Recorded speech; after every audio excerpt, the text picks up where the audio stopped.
I'm Rachel Poli with Ari Meghlen, and we're your hosts for the Merry Writer podcast. We're on episode 44, and this week's question is, what has inspired your writing?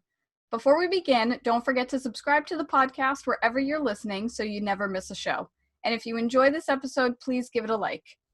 So in a previous episode, we had the discussion about whether authors should stick to one genre or if they should be free to dabble in multiple genres. I kind of forget what we said for that. I think we had pros and cons for both.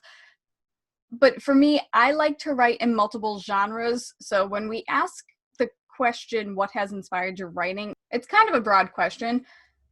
But for the sake of this episode, I'll stick to my mystery novels because that's kind of what I mainly write, and that's what I have the most fun with. So what has inspired my cozy mystery series? First things first, I don't know. Ever since I was younger, I was always really enthralled by mystery things, and I wanted to be a secret agent when I grew up. When I realized that I couldn't be a secret agent, I decided I wanted to be a detective, but then no, like that's too much stress and then blood and things like that. No, I wouldn't have the stomach for it. I wouldn't have the stamina for it. So that's just a no. And then when I was in 5th grade, I discovered writing. I didn't start writing mystery off the bat, but a couple years later, I was at Barnes & Noble with my sister, and I just had a blank notebook, and I decided I was going to write something totally random. And George was born, except he was a bumbling idiot. Like, think Pink Panther type detective. So he's totally different now than what he started off as. On that day, once I started writing George, it just kind of stuck with me. And ever since then, I've been on the mystery hype train. I think I don't know is a brilliant answer, because I think a lot of people aren't always completely aware of what inspires their writing, especially because it can be these little snippets, these little flakes of ideas that kind of snowball into something bigger. So trying to pin down what single thing has sort of like inspired your writing right at the beginning, especially, it is quite hard. And like you bounce through lots of different things, and I love the idea that you went from like secret agent to detective.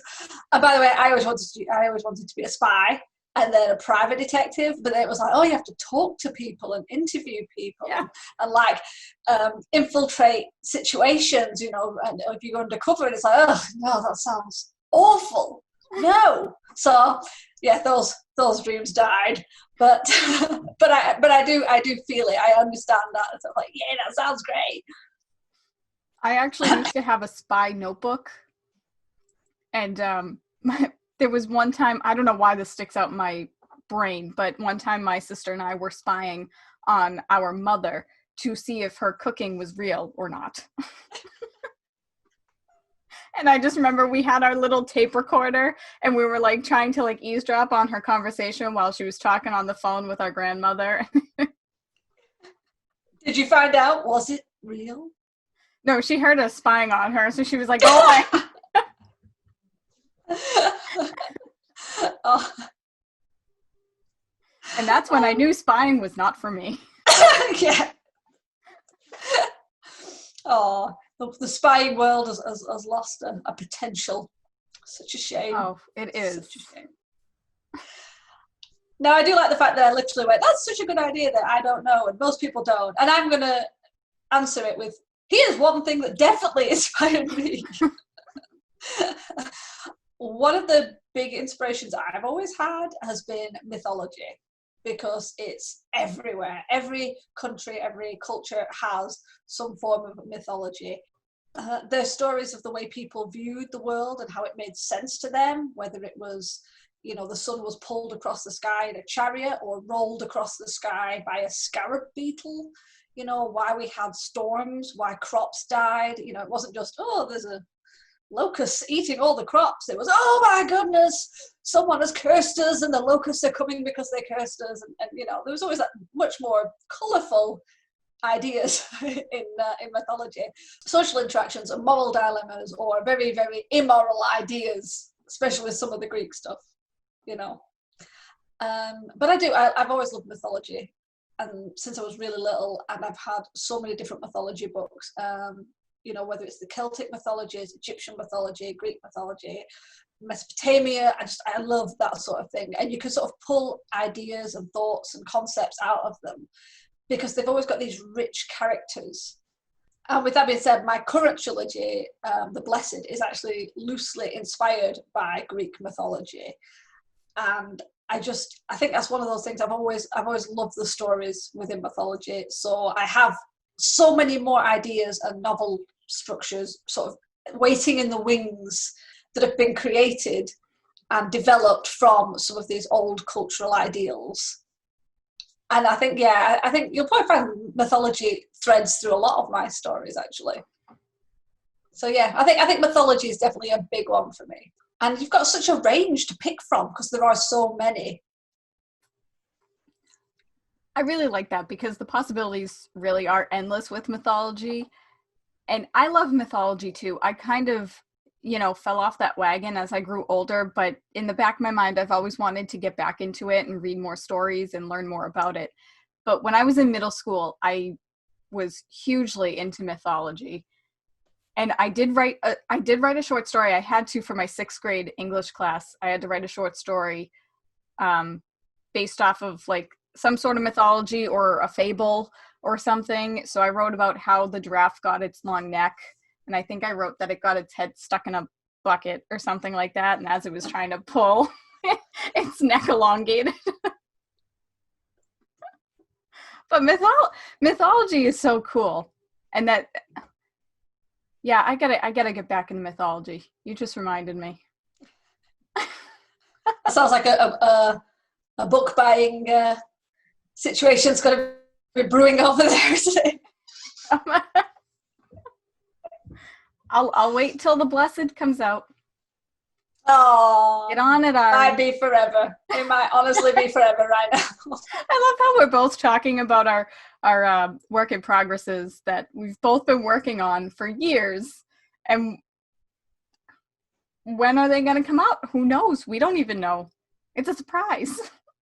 True. Although I feel like the more we mention it on a podcast, I'm feeling the sort of pressure of accountability from our readers. But yeah, I just get this sense that we might actually have to finish some of these. I know. To all of our listeners out there, please keep us accountable. Nicely, but yes, keep us accountable. Continuing with my mystery stuff, I like ghosts. That's another thing that I don't know why. I don't know. When I was younger, I was like deathly afraid of ghosts and paranormal stuff. And then as I grew older, I became so fascinated with it. And like video games like Luigi's Mansion, that's one of my favorite games. I don't know why, but I love the whole ghost and paranormal aspects of everything. And of course, obviously, if you're writing a mystery, chances are you're writing murder, because that's like one of the biggest mystery issues, I guess you could say. So death, destruction, ghosts, yay! I don't know why. Like, it's the total, I really have nothing to explain this with because I have anxiety and I used to be so afraid of this stuff when I was younger. And part of the reason I write cozy mysteries is because I'm not into violence or gore or anything like that. But yeah, dead people and death, yeah, sure. I'll take that.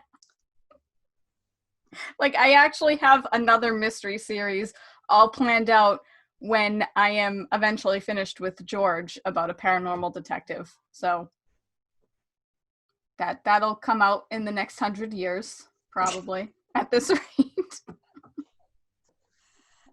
I am right up there with you with the paranormal stuff. I think it's that kind of unknown. It's like you don't know whether it's real or whether it's fake or whether there's a sort of a different explanation to what you think it is, Yeah. So and it's been a very popular subject as the paranormal and ghost hunting and all things like that, and that's still some of the best fantasy I've ever read. I love things like that.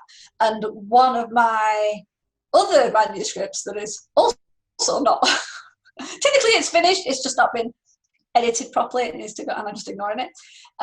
Is my preternatural fantasy, Dark Heart, and that's it's preternatural rather than paranormal, but there are pieces of paranormal that sort of flutter through, and I love researching paranormal and going on and reading case studies and seeing, especially again in different countries, that you'll read of case studies from years ago over different countries. They're all experiencing phenomena the same way, and these are countries that are massively separate in the way they deal with things, in the way they understand things, and I love that. And my preternatural series actually has a kind of a preternatural detective, but I am not good with mysteries, so this is why it's kind of lingered, because I haven't got that kind of mystery brain to work out the best way to sort of tell the story, which is probably why it's still lingering and not been finished properly and not been edited. And because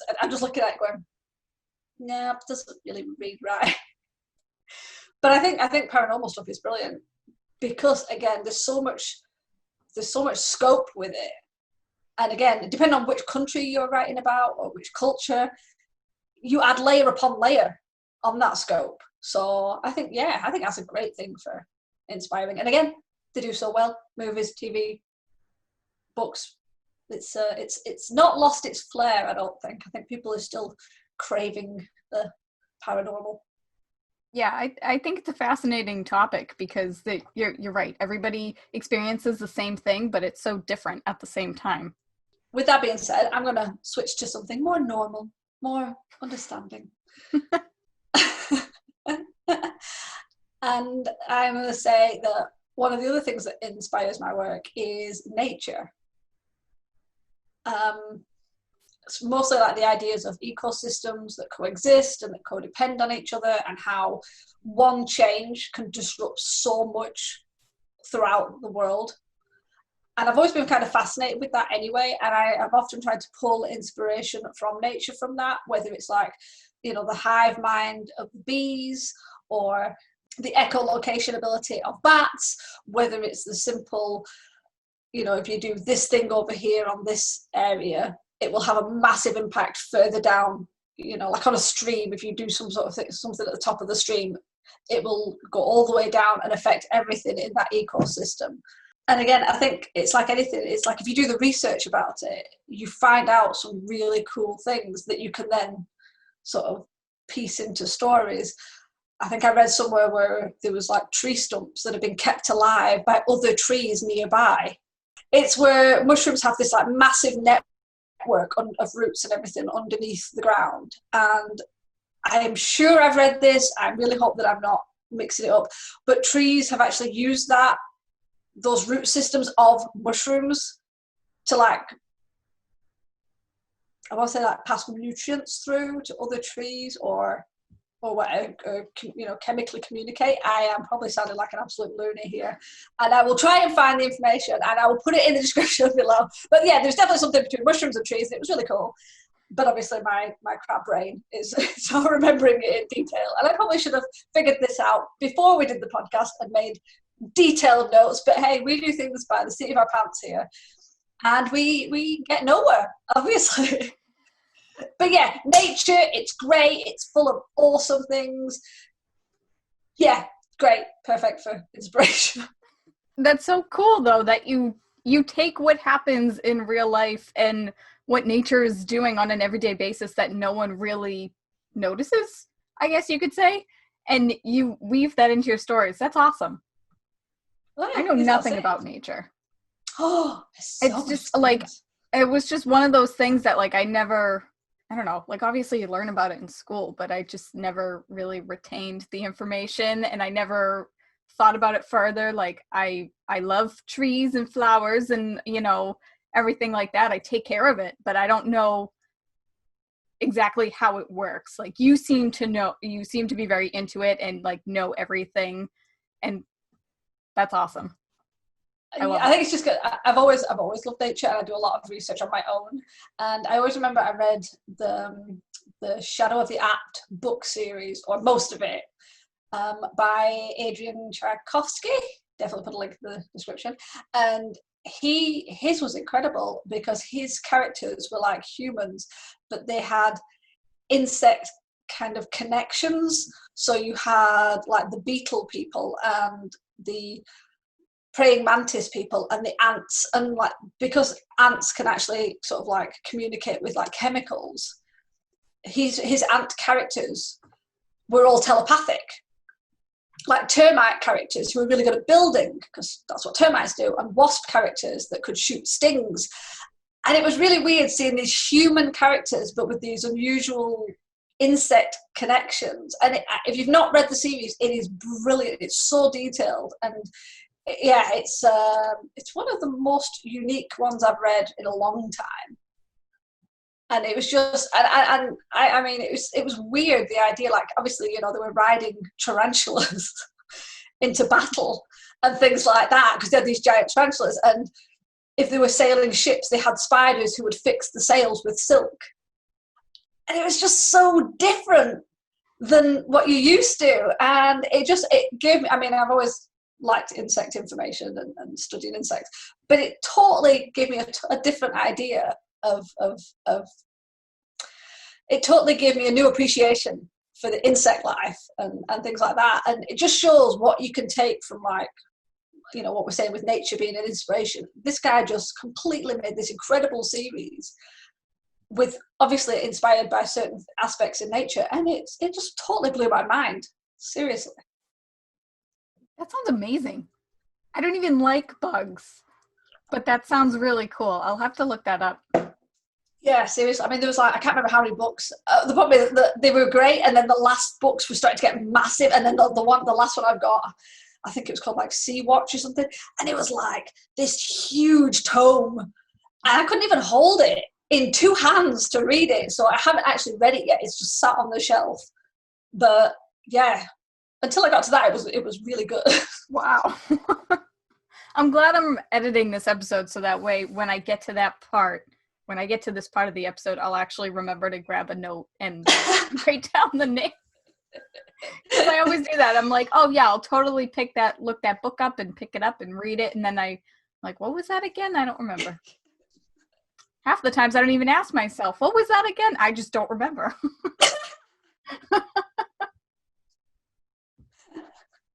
But that sounds really cool. And what a good inspiration for you too, because you can see how other people have done it. Yeah. And then you can build off of that and, you know, figure out, well, what can I do with nature? How can I weave this into my stories? Without copying, of course. Of course. Yes. Well, I don't know how I can top nature, but my next point is video games. Nice. A huge video game, a huge thing that has inspired my cozy mystery is the video game Phoenix Wright Ace Attorney. And it's a visual novel game where you play as a defense lawyer and you investigate murder cases and you go to court and you prove them innocent. But it's so much more in depth than that because there's a whole series to it, and the characters are so deep, and the overall story and characters are just wonderful. Like, I could go on and gush about it. And there are spiritual aspects of that. Like, a couple of the characters are spirit mediums. So there you go, more ghosts, more paranormal stuff. But all the characters, they're also quirky. When I started writing in 5th grade, I started with Ninja Turtle fan fiction, but one of the things people told me about my writing was that they loved how humorous it was and they enjoyed how quirky my characters were. So seeing Phoenix Wright Ace Attorney, even though it's not necessarily a book, it's a video game, but seeing how the characters are so quirky and stuff, it helped me realize that yes, I can write quirky characters. It inspired me to explore more options of, like, you know, the whole mystery branch between, you know, murder, robbery, investigation, going to court, and things like that. But then also it just kind of helped inspire my characters a little bit because, you know, I can write quirky characters. And sure, there will probably be some people who say, you know, this is totally unrealistic, but hey, it's fiction. So I'm rolling with it. Exactly. And who wants realism all the time? If we wanted realism, we won't be watching The Hobbit. But yeah, no, I like that. I like the idea, because I am not, I'll be honest, I am not a gamer. I have played computer games. I love certain computer games, but I'm the sort of person that if I find one computer game, I just play it to death, and that's it. You know, it's like when Sonic came out, that was the only thing I played for like 5 years. And then when Tekken came out, this is how old I am. I'm going, I go back to Dizzy and Chuck Rock from things like that, if anyone even remembers those. But yeah, but I was never massively a gamer, because I don't think I had that sort of focus to, like, especially the bigger games now where there's a lot more in depth, like what you're talking about. I'd be like, oh, confused, off.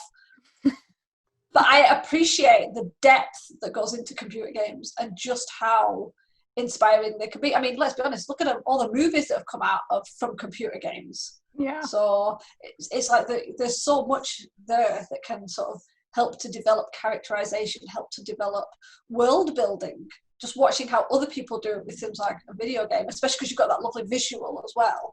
And I think I did try Assassin's Creed like once, and I remember running around or riding around on a horse, and you obviously saw the world sort of building up around you, and it's, oh, there's this happening and that happening, and I was forever going, what's that about? What are we doing here?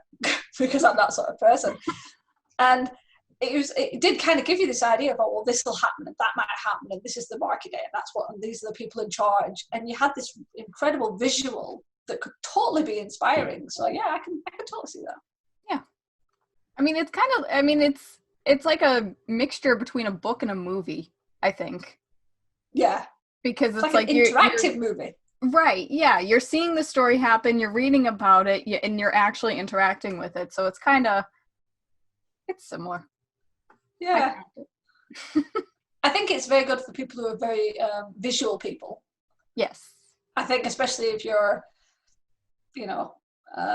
prefer something visual than just reading about, say, mythology. If you can go and play a game that's got some form of mythology in it, and you've got that visual aspect that can kind of really trigger ideas, I think that's great. Yeah. See, I'm being really boring. I'm really boring. You're like ghosts and video games, and I'm like nature. But yours make sense, and they're great because you take what's real. I don't like real life. Although I guess, mythology. It's really in culture. Yeah, I mean, it's still real. Oh yeah, I mean, like, you look at the temples in Greece with the statues, and you've still got symbols all over the place in different cultures and things. So yeah, I think it's sort of dug into reality. Yes, I would consider it. And that perfectly leads to my next point, which is places. See, it's so boring. But it may sound strange, but a single photo of like a random place I find very inspiring. It doesn't have to be some sort of old, haunted, abandoned building that's bristling with overgrown ivy, but can be a simple midday city shot. And I think this, again, is why we love Pinterest. Because if you're not a traveller, and I do not travel, I am very anti-travel because I just hate leaving where I know. And I hate planes, and I hate trains. I've never been on a train. Seriously? Yeah. Wow, that's a conversation for another time, because that's just okay. Different. But yeah, so if you're not a traveller, then how do you know about other locations? And let's be honest, it's looking at photos from other people, and you can sit with some friend and family member who's been to like Corfu and sits with a god-awful holiday photos. I don't recommend that. Or you can go on Pinterest where there are actual travel bloggers and people who go all over the world to really incredible places, and you look at their photos without having to go, oh yeah, that looks great, tell me more, if you sat with somebody. And I actually have a Pinterest board called Inspiring Places, and it could be anything. It could be some sort of weird building on the top of a hill.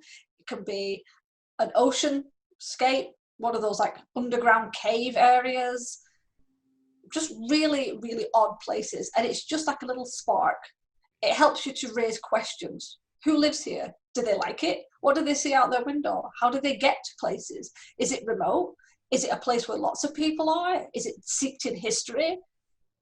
Anything like that. So I think these kind of, they're almost like snapshots of maybe a place in your world or a character's viewpoint. And I think that can be really inspiring. I think I'm going to have to take a page out of your book, though, because obviously, Pinterest is wonderful, and I look at so many different things on Pinterest. We've talked about that in another episode as well, about finding writing prompts through Pinterest. And looking up places such as old buildings and different cities and things like that on Pinterest.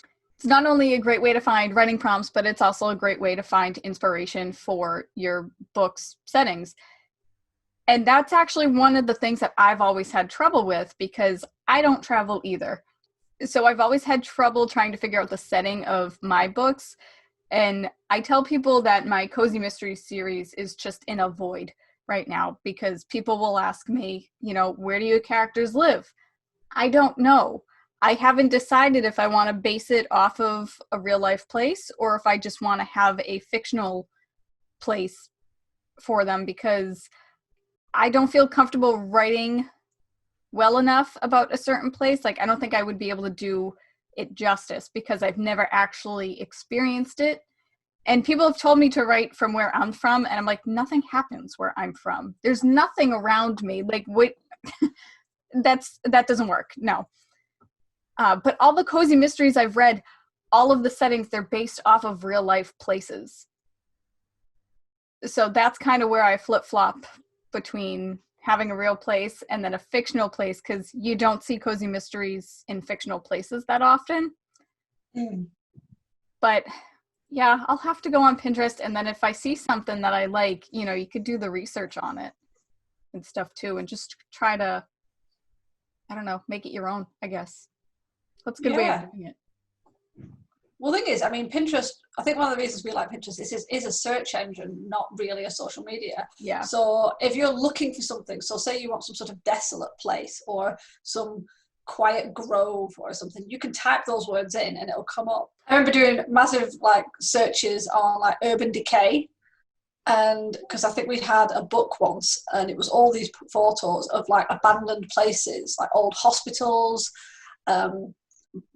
schools, random buildings, offices that had obviously been, and this was all around the world. And I think the creepiest ones were the theme parks or the fairgrounds that had been built and then either suffered from a recession or maybe there was a disaster similar to with Chernobyl, where people had to evacuate and they just never went back. So then people are going and taking photos, and you've got these the paint peeling off these grinning face roller coasters and everything, and bumper cars, and they're all overgrown with ivy and rusted. And it was perfect if you were writing a dystopian novel or some kind of, you wanted to kind of create the mood of despair and isolation and even fear, because you can imagine if you're writing horror and people are going around some sort of abandoned hospital. We've probably all either seen or heard movies with that sort of thing in. And it was just so great, because I would never go to any of these places. No thanks. But looking at the photos, I think I came up with 3 different dystopian ideas from just these photographs, just because of how they created this atmosphere within you. Shouldn't really be here. It feels really creepy, or it feels really empty. Almost as if it's leaking into you and you feel empty just looking at them. Or maybe that says a lot about me, I don't know. Imagine the ghosts there. Exactly. We're going back to the paranormal, and all the nature took over. It's just everything. So, it sounds amazing. But type in urban decay or anything like that, or just pick something, whether you're on tropical beach or busy city, just type those in and you'll get some incredible photographs from brilliant photographers. And it really does help to kind of give you that visualization if you're building your worlds. And, you could create a whole Pinterest board of those locations if you're ever struggling to describe things, if you're ever struggling to sort of get yourself back in the world when you're writing, have a look at them and try not to go down the rabbit hole of finding more, which we all do. Yeah, well, you can't not go down the rabbit hole. No. I'm going to throw in one last bonus thing here though, because I know like for me, I was talking a lot about my cozy mystery novel, but what inspires your writing? Just do it because you want to. Like I have a couple of superhero novel ideas that, you know, I watched Marvel and DC and stuff, and I was like, I can do that. I probably can't do it, but you know, like just whatever inspires a novel. If you see something and you're just like, that's really cool, I can do that, I want to do it, then do it. By all means, just do it. It helps if you have an interest in something like ghosts or nature, but just do it. Yeah. Actually, it's the idea that you should be always keeping your eyes out because inspiration can literally come from anywhere. Mm-hmm. I think it was Terry Pratchett. If you read his Discworld series, he creates a character called Luggage. There's like a big luggage truck with lots of feet that runs after the wizard Rincewind. And apparently he got inspired by that because I think it was either a train station or an airport, and someone was pulling one of those squeaky wheel suitcases. And apparently that little thing triggered the idea for Luggage. So seriously, inspiration could just anywhere. Seriously? And I always thought that was brilliant. Yeah, I was like, that's so cool. That's awesome. I haven't read that book, so I can't really comment on that, but that's cool. I like that. With all that said, I think we said what we can, so we'll wrap the episode up. So basically, I mean, for us personally, like, Ari is inspired by mythology, nature, and various places. And I've been inspired by just like my general likes from when I was a kid, wherever that came from, as well as paranormal stuff and video games. But really just look all around you. Inspiration is everywhere. And just, take what you can. We hope you guys enjoyed this episode, and do let us know what inspires your writing in the comments or on Twitter using the hashtag #TheMerryWriterPodcast. And if you want to get some extra content, you can head on over to our Patreon page at patreon.com/TheMerryWriterPodcast. You can support our show for as little as $1 a month and get extra bonus content, including mini episodes. So tune in next week for another episode of the Merry Writer Podcast, where we ask all the right questions. Thanks for listening. Bye. Bye. This podcast is brought to you by Arguments Over Coffee and Tea. Whose side are you on? The music, titled Inspired, is by Kevin MacLeod, licensed under Creative Commons 4.0.